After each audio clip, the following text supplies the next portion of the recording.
Gujarati film कुंडाड़ू के निर्माताओं की ओर से आज वडोदरा में एक पत्रकार परिषद का आयोजन करवाया गया था। दरअसल ये जो फिल्म है उसे काफी सुंदर टॉपिक पर तैयार करवाया गया है। तब इस फिल्म के बारे में ज्यादा जानकारी देने के लिए ये पत्रकार परिषद बुलाई गई थी। तब आपको बता दें कि उत्तर गुजरात के ग्रामीण जीवन को प्रतिबिंबित करने वाली ये जो फिल्म है कुंडाड़ू, उसका निर्माण 3 पीपल प्रोडक्शन की ओर से करवाया गया है। 3 महिला निर्माताओं की ओर से इस फिल्म का निर्माण कार्य करवाया गया है। तब पिछले साल जयपुर में आयोजित इंटरनेशनल फिल्म फेस्टिवल 2024 में इस फिल्म को 7 इनाम मिले थे और फिल्म में 50 जितने कला कस्बियों की ओर से अपना योगदान दिया गया है। फिल्म जो है वो मेहसाणा गांव में बनी हुई सत्य घटनाओं पर आधारित है। इस फिल्म में 35 से ज्यादा कलाकार वडोदरा की नाट्य शिक्षा देने वाली फैकल्टी के पूर्व और हयात छात्र है। तब आपको बता दें कि ये फिल्म सामाजिक परंपरा और रिवाजों में बंधे हुए 2 लोगों के जीवन प्रवास को दर्शाती है।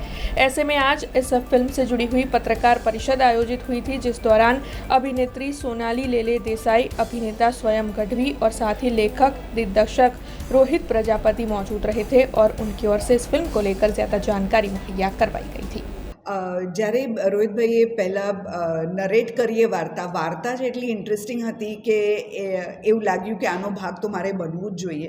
સેકન્ડલી જે કેરેક્ટર મને ઓફર થયું, અત્યાર સુધી મેં આ કેરેક્ટર ક્યારે પણ કર્યું નથી, એક્સપ્લોર નથી કર્યું અને એમાં એટલી બધી વસ્તુઓ હતી જે મારે શીખવાની હતી. તો મને એવું લાગ્યું કે આ ફિલ્મમાં આ કેરેક્ટર હું જો કરીશ તો આમાંથી મને વધારે શીખવા મળશે, વધારે મારો ક્રાફ્ટ સુધારવાનો અને એને ચિઝલ કરવાનો એક મોકો મળશે.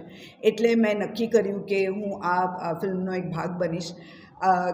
ગઈકાલે એટલે 14 નવેમ્બરના અમારી ફિલ્મ હવે તમારી થઈ છે. એટલે અમે અમારા બનતા બધા પ્રયત્ન કરી દીધા છે. હવે ફિલ્મ તમારી છે અને તમારા પ્રેમની અને તમારા સપોર્ટની આશા છે. કુંડાળુ ફિલ્મ એક ઉત્તર ગુજરાતની સંવેદનાને તમારા સુધી પહોંચાડતી એક વાર્તા છે.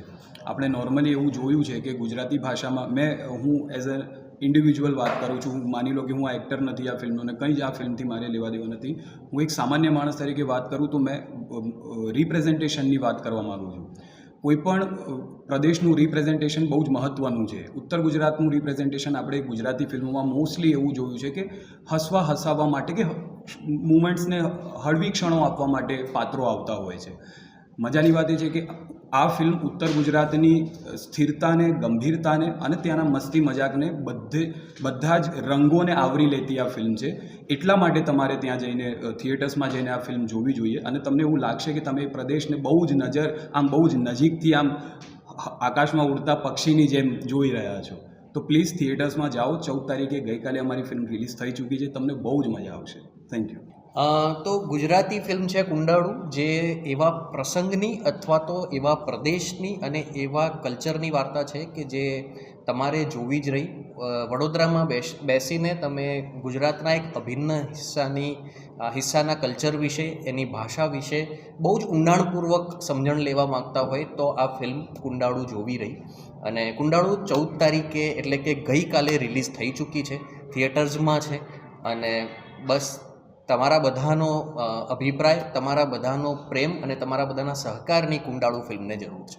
हमसे जुड़े रहने के लिए हमारे YouTube चैनल को सब्सक्राइब करें और नई वीडियो की नोटिफिकेशन के लिए बेल आइकॉन को दबाएं।